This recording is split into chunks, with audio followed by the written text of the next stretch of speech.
Welcome to the Earth Science Education Channel, making sense of the world, one mystery at a time.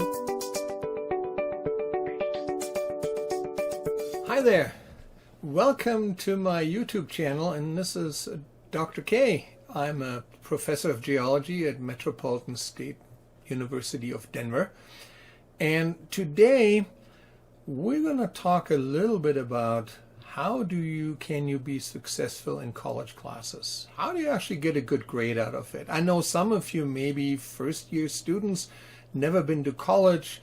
Sometimes high schools do a beautiful job in helping you out a little bit and preparing you. Other times it goes, I don't know, college is way different than what I anticipated. So how can you be successful in the college classes? I teach classes, and let me share some observations with you that might make just a difference for you being successful or even improving your grade if you stumble across this video and you're already in the class and you're thinking, how can I survive? How can I get a better grade?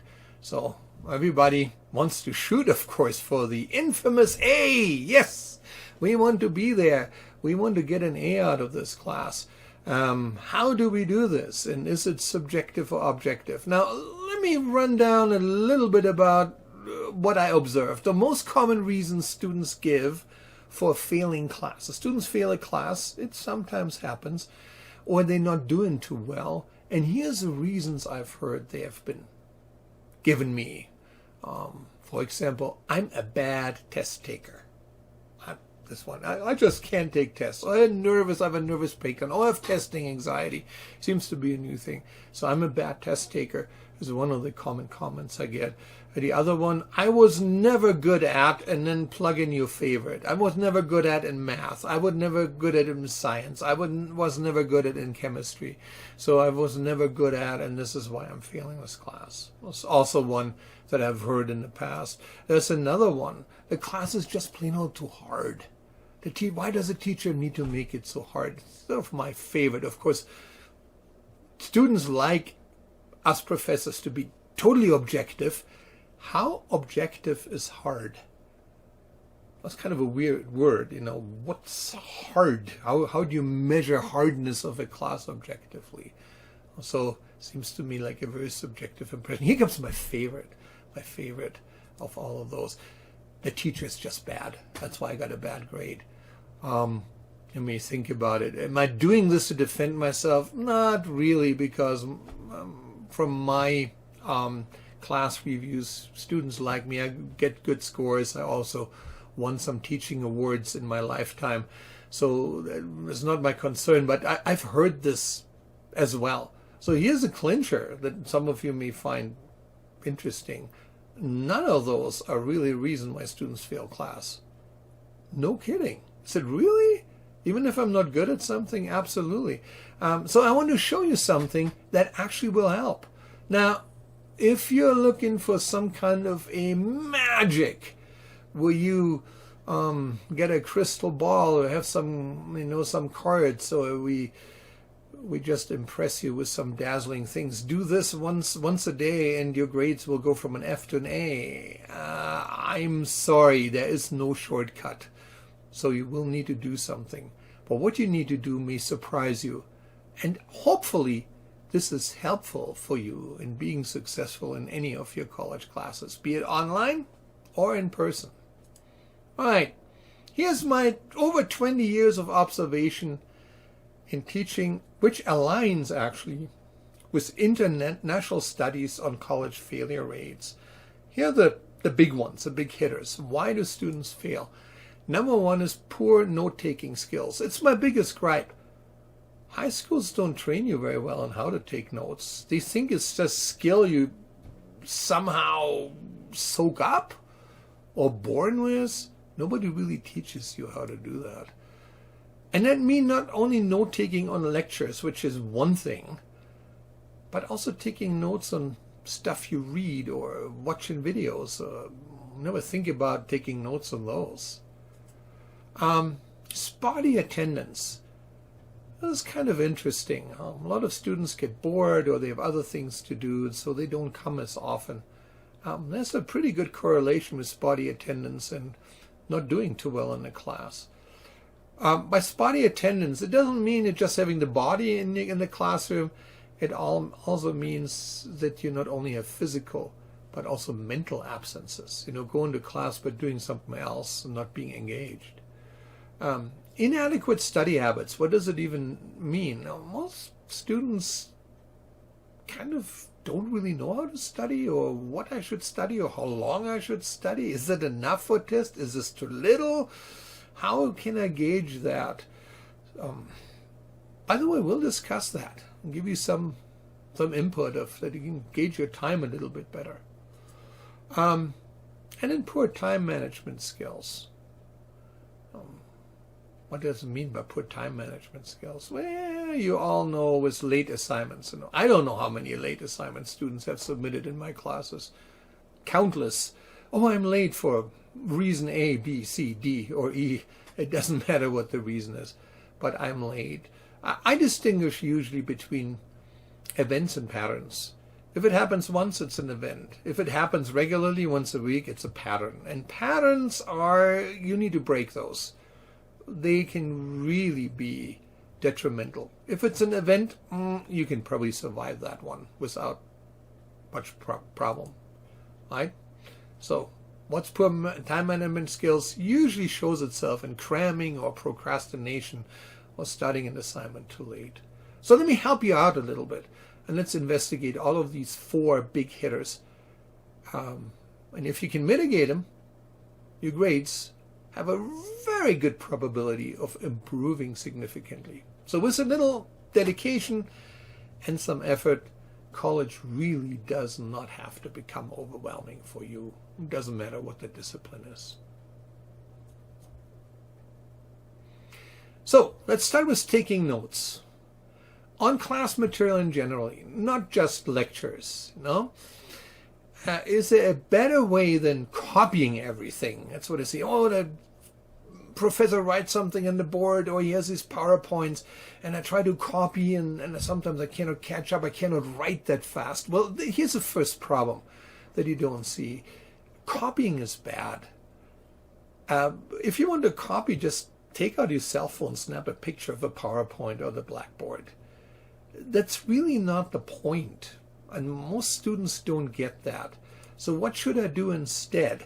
Well, you need to find a note-taking system that makes sense and can act as a study guide and help you internalize of what actually is being taught.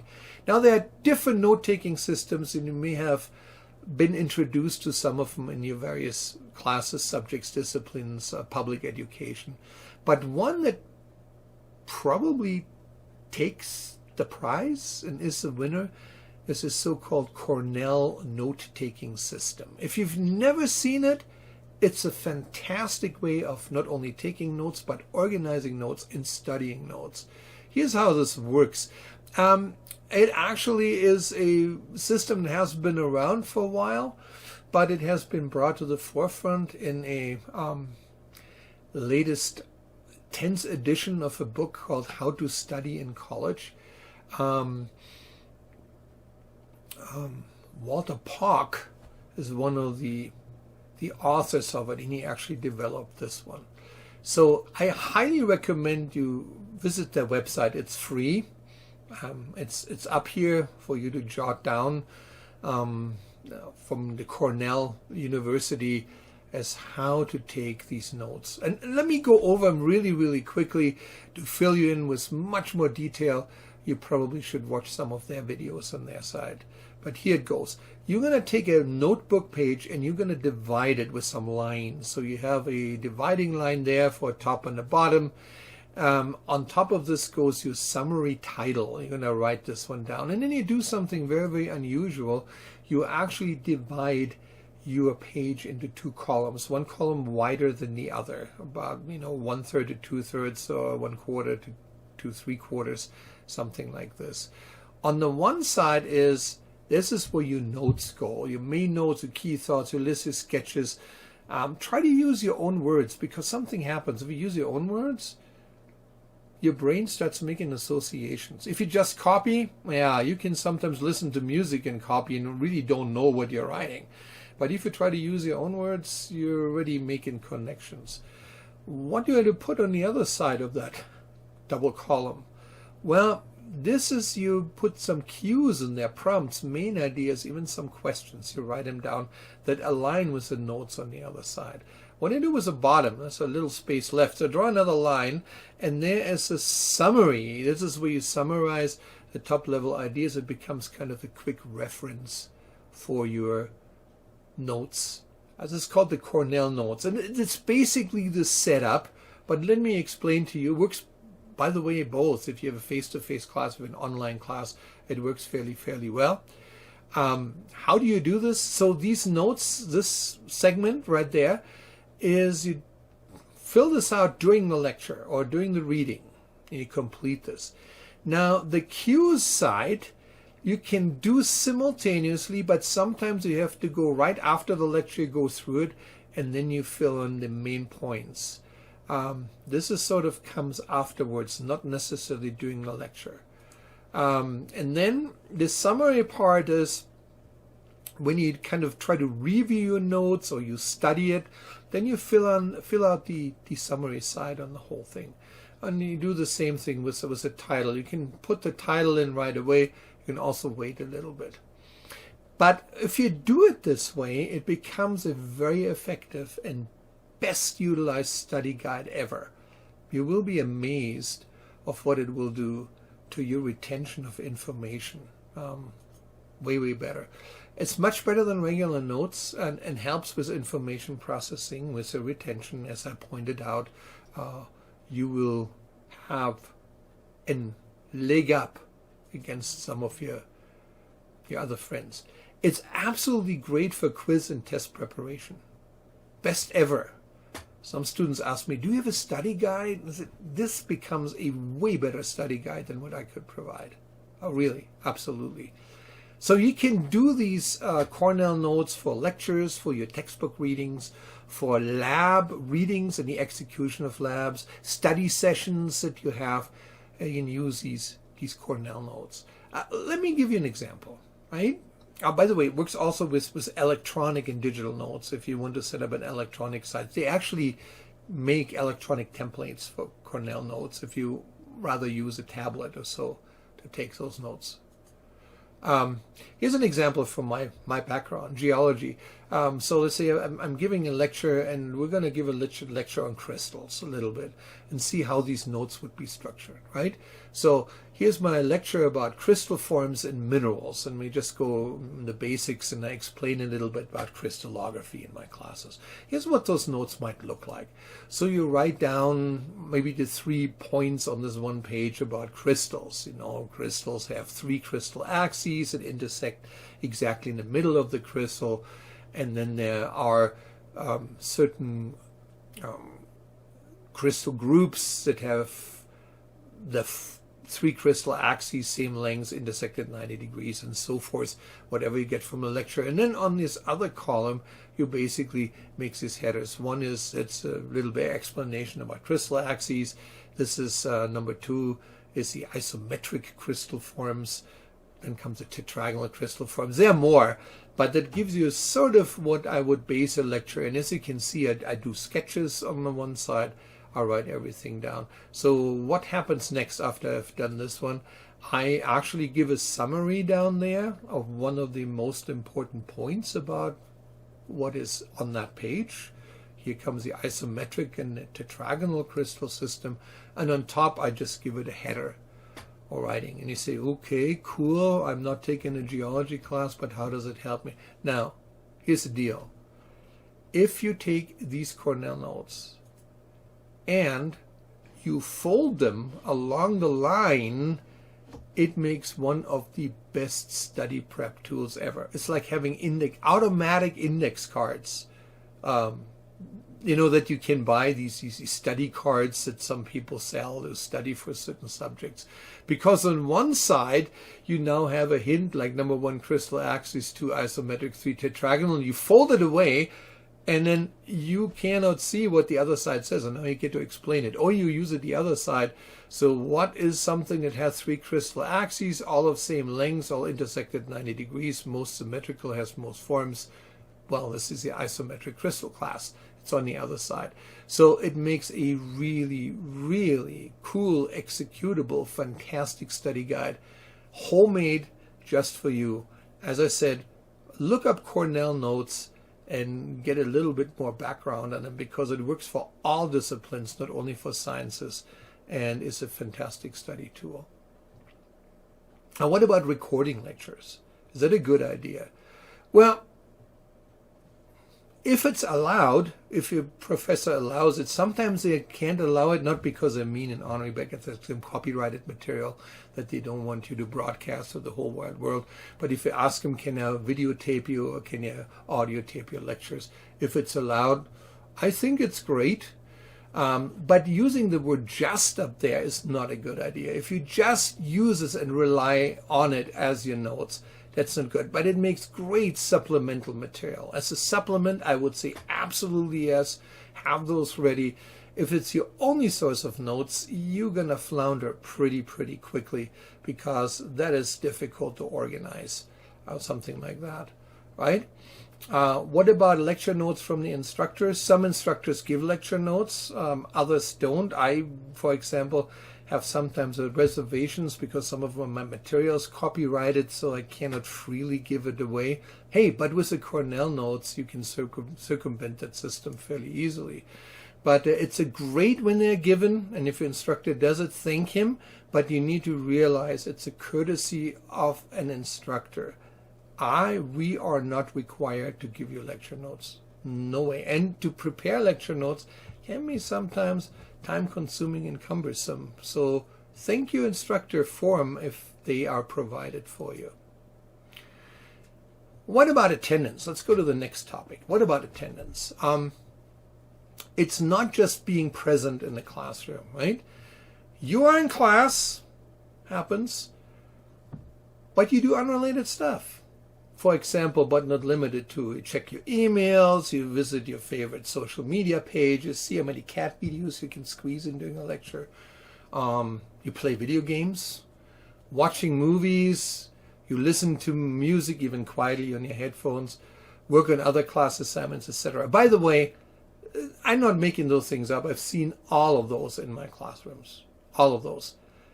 Do I call students out? Rarely. Because, hey, you're adults. You paid for the class. But I know who you are. And when you come to me after class and then you have problems because your grade's dropping, I will tell you. I said, well, a little bit less of that. Be actually present in the class. Might do wonders for your grades. Now you may have the excuse, well, the class is so boring, and I learn better. I've heard this one. I learn better when I play a game. The science is against you on that one. Multitasking is not our strongest suit, right? Maybe we should change attendance more to participation. Attending is one thing. Actually, you shouldn't be graded on attendance. Having your body in a seat doesn't do you any good. Participating in a class, different story. That will do you good. So, engage and participate. Now, how can you do this? There's several forms of participation. I'll give you some examples. The easiest form of participation, the simplest, the one that I see even at the end of a big lecture hall, is if you take notes. That is a form of participation. You engage. You're trying to internalize the material that flows from a screen or the blackboard or a video toward you. That's the easiest form of participation. Do it. It is actually pretty good. Number 2 is if there are class discussions or group work, some classes are more relying on these things, engage in it. Don't be shy. Raise your hand. Contribute. Yeah, they would like to hear from you. Exactly. And you will be quite impressed what this will do to be more part of the whole learning systems. Ask questions. Now, don't interrupt the class for every little single thing. Some people say it, and There are no stupid questions. Well, I disagree. There are some really stupid questions, and sometimes they're not stupid because you don't know this stuff. They're just stupid because you didn't pay attention, or you ask totally unrelated things that have little to do with the subject, just to, I don't know, just to be heard or something. But engage in the class material. If you don't understand something, ask a question. If I'm like other professors, I like to explain things over again if you don't get it, or try a different approach, or even invite you, well, let's investigate this after class. So ask questions, another form of participation. Now here's a little side note. Instructors have options to invoke participations. How do we do this? What tricks do we have in our bags to actually help you to participate? Here's a few that might feel uncomfortable at first, but this is why instructors do that, to get you actually in sync with the class. Number one is pop quizzes. Oh yeah, it might come up in the middle of the class. Okay, we're going to have a 10-question quiz, books closed, and you go, oh, whoa, whoa, whoa, whoa. If you have not taken notes and started to internalize the stuff, that might be difficult. I use a clicker system on I don't have pop quizzes. I have pop questions that come up in the middle of a lecture, and out of the blue you have 30 seconds to answer this one. You can use your notes, and then people were glad that he took notes, because now they can flip back and find the answer within 30 questions or 30 seconds. Of course, it's a little easier if you participate. Oh yeah, I remember something vaguely, and you know where to go in your notes. So instructors have this. Also, I've seen some of them, they make students totally uncomfortable. You call out an individual student and basically give them a piece of, well, you don't use chalk hardly anymore. You give them a piece of marker and say, well, solve this problem on the board. And then students get so nervous, and they're now exposing the whole class. The whole idea is to keep you on the ball and keep you interacting with the whole system. Just pointing that out of what might happen in class to get you to participate. Participation really, really increases your scores. So no matter what your instructor is using, there are other methods to using is taking good notes. It's going to be incredibly handy in moving forward with that. What about study habits? This is where some students trip up and say, how much should I study, and how long? Well, here are now some data that may surprise you. You may have never heard about it. A little secret. That's really not a secret. They've done some studies on it. So let's talk about study habits. Here is something that is in your university catalog or in your student handbook somewhere. And it's worldwide. It's not just for American universities. It's also for European universities. So a worldwide university suggestion is that you should work about 2 to 3 hours every week outside of the classroom for every credit hour you're taking. Okay, what does that mean? So translating this one into an exam preparation, if you take a three credit course and an exam is worth 10% of your final grade, you would need at least 12 hours of study time using the above suggested formula for that one exam. 12 hours of study time. And that is, since it is, a very broad probability of getting something right, this is for an estimation of getting a passing grade in a class. A C is often 75%. That's not for getting an A.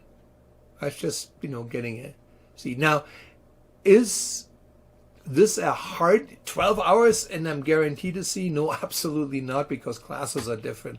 And of course, there's no guarantee. But the probability of hitting the C by studying 12 hours is fairly high if you do that. So let me show you something else. Here's a little bit about a 4-credit course, for example.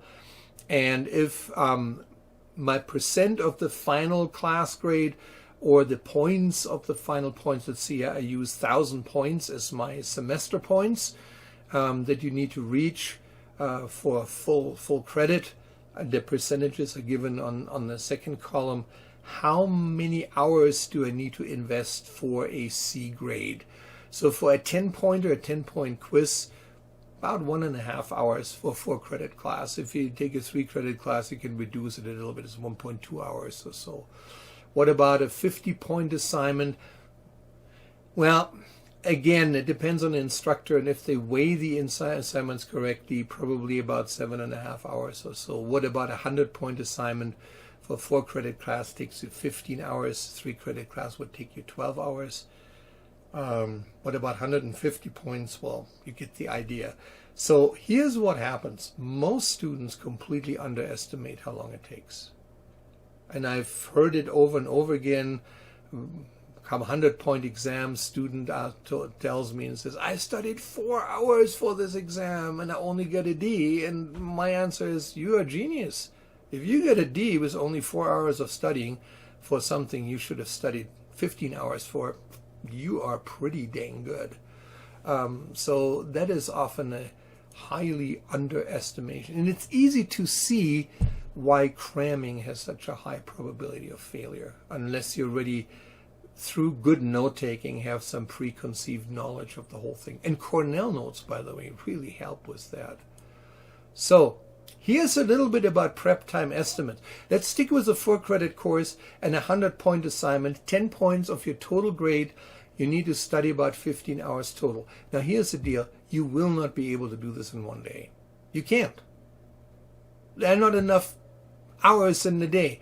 Let's say you study 2 hours per day for that one assignment. You need about 8 days. What? More than a week? Yeah, you need to start prepping early. What about studying 3 hours per day? Now, 3 hours is a long chunk. And you need about 5 days. What about if I study 4 hours per day and you need about 4 days? You see what's happening is you can't do it in just the night before for a few hours. That is the cramming problem on the whole thing. That is not my idea. It's not the professor's idea. This is some of setup for colleges. As again, this is pretty broad. Probabilities class setups are different. Some classes are maybe a little easier on assignments than others. But that should give you a rule of thumb of how you should attack your study time on your assignments. And this is where most students completely underestimate the time it takes outside of the classroom. That is not just in the classroom. This is when the class is all over. It's not the 4 hours you go to for one class in the week class. That is extra. This is on top of that. Okay, so now again, for probability's sake, this is the study time estimates to get a C grade. Now again, fluctuates a little bit, different for disciplines and classes, but gives you some kind of an idea of what you should invest. So how do you study? And there's great analog to athletic training, right? Training a little bit every day, way better than sprinting a marathon once every 4 weeks and doing nothing in between. You get the idea. Being a regular training, doing it every day is all very, very helpful. Very much analog to athletic training. So what does studying actually mean? Well, it means you're going to engage in a learning process without distraction. No TV, no music, no conversation, no cell phone texting. You must involve complete concentration on the task at hand when you study. Now again, you may say, oh, I'm doing better when I have some music on. You are stretching it there. Science is really not on your side on that one. So it's a persistent myth here. Number one, I want to get rid of it. Studying means memorizing. No. And sometimes, oh, if I could just memorize, if I had a photographic memory, I would ace all the tests. Not supposed to. If you memorize and ace all the tests, then that college class was set up very poorly. It should not be a regurgitation of memory. you should learn processing, problem-solving skills. Here's my perfect example, Rubik's Cube, right? Can you memorize how to solve a Rubik's Cube? Now, some of you might be able to memorize how to do it. But it's the skill, applying what you have learned and be able to make connections to solve problems. That is the whole idea behind it. If memorization is required, then it should be a small part, maybe a quarter of the whole class. The rest of them should really be application and problem solving. Just throwing that out, right? Now here's some ideas. Use your Cornell notes to study, not only from the lectures, but as we explained, they are great. You can use these Cornell notes. They are really, really great study guides and help you to review the material quite well. Form study groups. By the way, I found this one very profound. I actually did one assessment one semester and tried to figure out, well, how's the difference in final grades between those who actually regularly met at study groups and those who didn't. And I had to say, my study group people had higher average scores than the non-study group people. That's not true for everybody. There are some exceptions everywhere. But in general, study groups are very, very helpful. Now here's a good idea. Explain a concept to others. Preferably one who does not take your class, like somebody in your family that does not take the class and you sit there. If you can explain it to them and they are getting it, you know the subject. That's one of the litmus tests of, do I know what I'm actually talking about, what I've learned. That's a great thing. You can do it in a study group as well, try to explain to each other what you guys have learned. Okay? And do a little bit every day. It's, as I said, it's much better than running a marathon.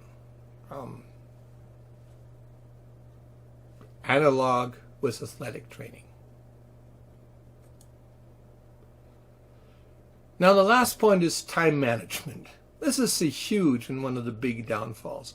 So I can tell you the top reason why students fail my class and get an F in my class is not because they get poor test scores. I mean, they may not be red hot, but they're not failing the class because of it. The top reasons why students fail the class is, number one, missing assignments.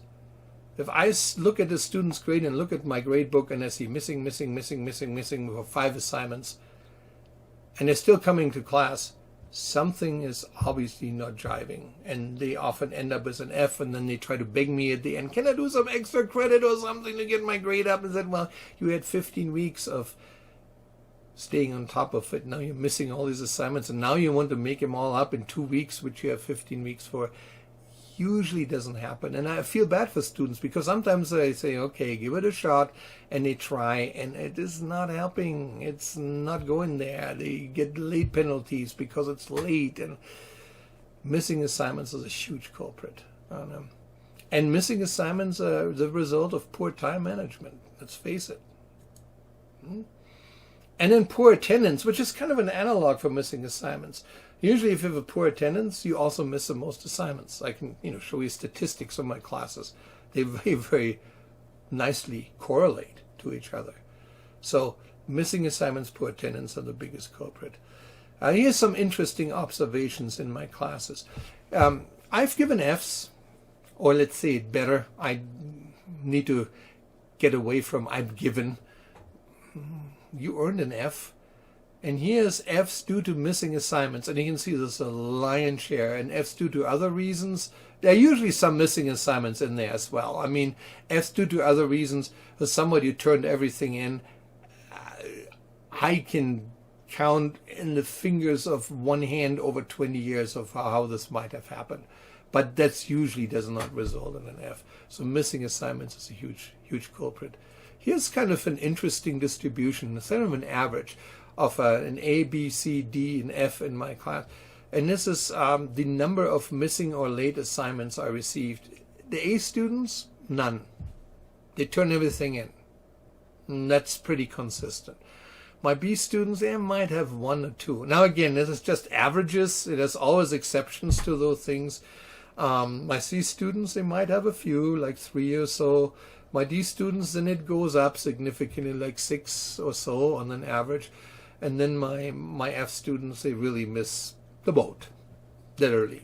They don't turn anything in, and then they wonder why their grade is not improving. So this is just some interesting observations in my classes. You and other colleges, your observations might be different, but this is something that I just have analyzed over the years and saying, yeah, unfortunately, this is the case. So tackling time, a problem is late or missing work. I'll give you some ideas here. Here's what happens. If you procrastinate work, you're going to stress out. And that not only affects you, the one class, it affects all the other classes. It's like a big time deal. And I've seen students literally melt because the stress is just overwhelming. Let's see if we cannot mitigate that stress a little bit, right? Here's what I would do. Start your coursework as soon as you start a new course with a planner. Can be paper, can be electronic. Just get a planner, and here's what you do. You write down the assignment due dates on that planner. And most students do this already, you know, this is due then, this is due then. But here's the problem. You see the assignment due date, oh, it's tomorrow. Remember our timesheets? Sometimes if it's a 50 or 100 point assignment, you need a little bit more time. You're going, I don't have enough time to finish it, and then you get a bad grade. Here's something else I would add, and only a few people ever tell you this. Maybe nobody has ever told you this one. Put down your estimated start date. See, okay, it's a 50-point assignment. I need at least 4 days to finish it, so move 4 days forward, and then write on your calendar when you want to start studying or preparing or compiling that particular assignment.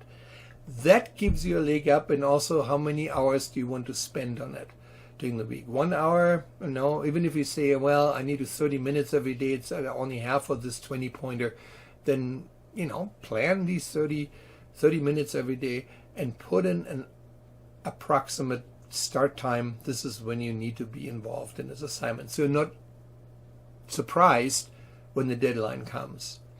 And then if you can turn an assignment in before the deadline. I allow it in my class. By the way, I post all my assignments the first day of the semester. You can all download them. I joke with my students. I say, you can, if you want, you can finish the course in 2 weeks. Just hammer it out. Do nothing but study for my course. Take all the assignments, quizzes, and turn them in, and you're done.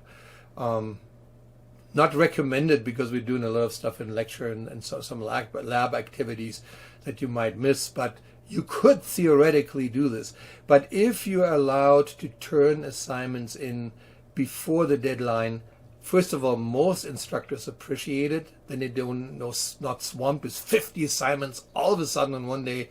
They can take time to really look over yours and sometimes give you a few pointers to make it better.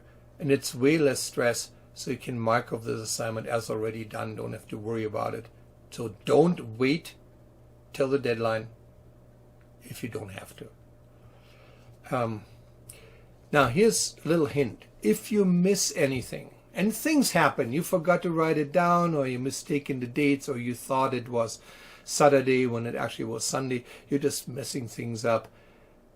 What I've seen is, I missed this assignment, and students don't do it. Contact your instructor and do it ASAP.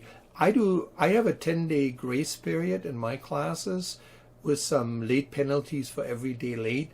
If you do it as soon as possible, the late penalties are kept to a minimum, and you still get some pretty good credit on these classes. So I would say if you miss something, do it ASAP. Don't wait till the end of the semester and then try to beg and plead with the instructor to please let me turn it in, and it was a 50-point assignment and I didn't do it 6 weeks ago, and now please let me do it. Usually doesn't go over too well, and do it as soon as possible, right?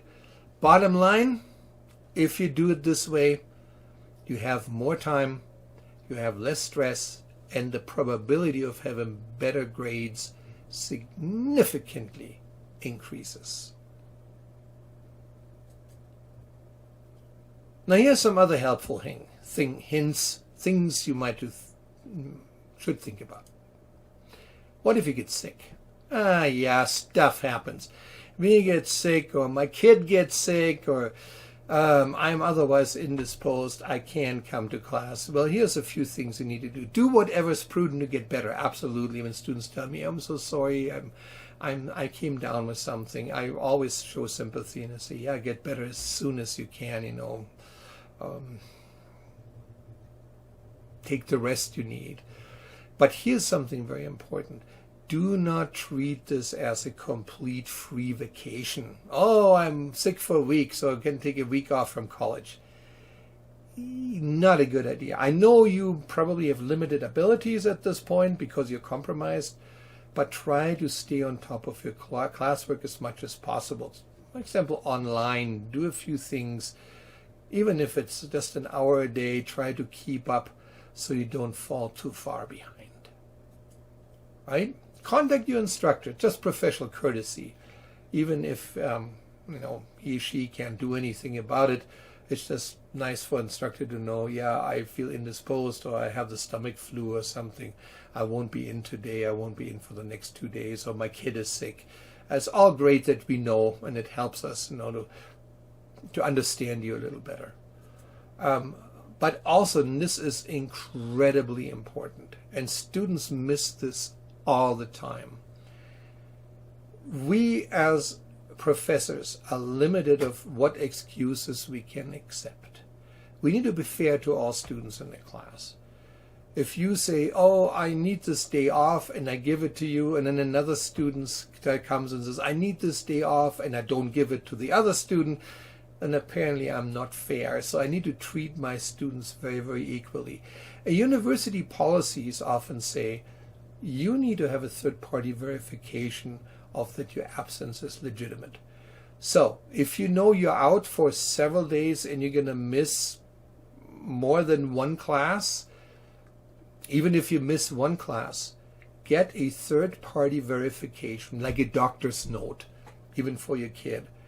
Because without such documentation, it is almost impossible for us to give you extension or makeup work. Because everybody could come make up a sob story and basically say, I need some makeup work. So we need proof of the whole thing. I know this is cumbersome for you, but keep this in mind.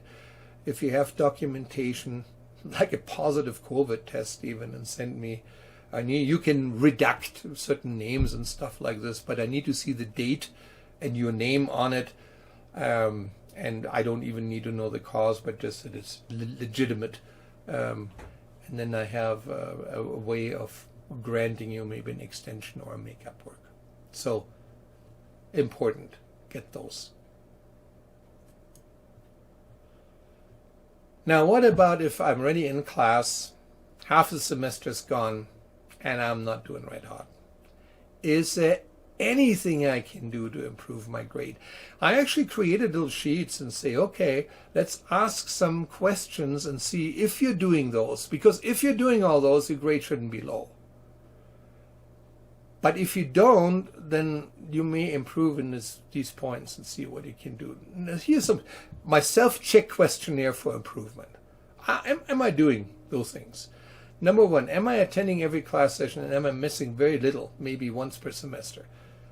Yeah, I'm actually attending class. And we'll be surprised. Some students come to me, what can I do to improve my grade? Well, you have an attendance of 50%. Maybe you should come to class. It's a simple thing. Oh, all right. Yeah. Am I attentive during lecture and do not engage in unrelated activities? Yeah, I've seen students playing video games, sharing cat videos, whatever in the back. As long as they're not disruptive, I usually don't call them out. If they get disruptive or distract other students who would like a grade, I'll let them know. So, I need to put this away. But otherwise, hey, it's your money.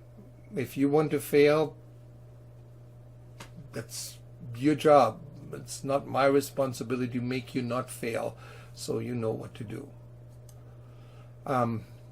Are you taking meticulous class notes, such as Cornell notes, and review these notes intently for at least 1 hour every day? Ooh, that can be a huge improvement, actually. Here's another one. Am I reading the appropriate chapters in the textbook, lab manuals, and silly materials before an assessment? Some students, at the end of the class, they never bought the textbook. They say, I'm doing really, really poorly. I don't know what to do. Well, in the textbook, well, I don't have the textbook. Oh, I forgot to buy it. I don't know, this was a good idea. Even get a used one from Amazon or even the previous edition, but don't run something. If it's required, there's a reason why it's required. Am I starting or participating in study groups on a regular basis? If you get a low grade, starting a study group is a really good idea. That might be helpful.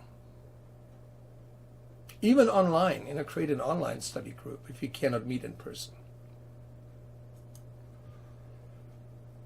If my class ends early, which sometimes does, and I tell the students, you have now free lab time for the next 45 minutes. I don't take attendance. All the people run off. Now, I don't keep them in class. If you want to run off and think you can do the lab at home, this is fine. But do you really make use of the extra time? You're just saying, oh, great, goody, I have some free pizza party time now. Oh, use your time wisely if it's given to you. And then, do I have and follow a time management tool like a calendar? We'll be amazed how many students say, no, that's why I'm missing some assignments. So this is a self-check questionnaire. It's not exhaustive. There are probably other questions I could throw in it. But if you do all of those, your grades should, by all likelihood and statistics, actually improve.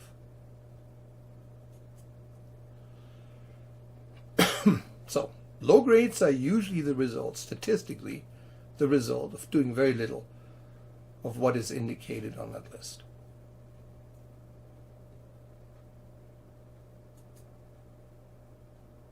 In conclusion, then, while college may appear daunting at times, let me assure you, it doesn't have to be. Follow the indicated steps that I've given you. It can save you a ton of frustration that you most likely will stumble on. And, of course, bottom line, it will lead you to some positive results, sometimes even better than what you anticipate.